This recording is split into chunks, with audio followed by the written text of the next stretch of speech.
بسم اللہ الرحمن الرحیم۔ السلام علیکم ناظرین۔ ہر ماں کو ایسا فوٹو سنبھال کر رکھنا چاہیے تاکہ جب بیٹا بڑا صاحب بن کر یہ کہے کہ آپ نے ہمارے لیے کیا کیا ہے تو وہ اس کو دکھائے اور بتائے کہ پیٹ میں آنے سے لے کر کمانے تک کا سفر جو طے کیا ہے وہ یہاں سے ہو کر بھی گزرا ہے، اور سینکڑوں راتیں ایسی گزری جو تیری وجہ سے جا کر گزاری، اور ایک رات تو تم اتنے بیمار ہو گئے تھے کہ وہ رات آج تک نہیں بھولتی۔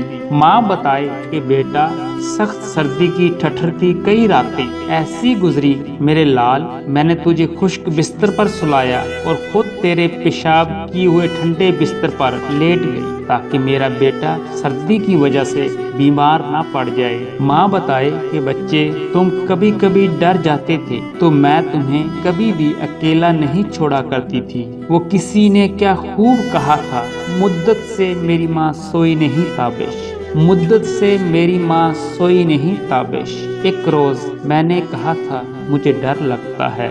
گھروں میں اختلافات ہونا، بچوں اور بڑوں کے خیالات کا آپس میں نہ ملنا کوئی بڑی بات نہیں، یہ زندگی کا حصہ ہے، لیکن اس کی آڑ میں ہمیں اپنے بڑوں کی بے ادبی اور گستاخی سے بچنا چاہیے، کیونکہ والدین کی ناراضگی اللہ تعالیٰ کی ناراضگی ہے، اور والدین کی خوشنودی اللہ تعالیٰ کی خوشنودی ہے۔ اللہ سبحانہ تعالیٰ ہم سب کو والدین اور بڑوں کا ادب و احترام نصیب فرمائے، آمین۔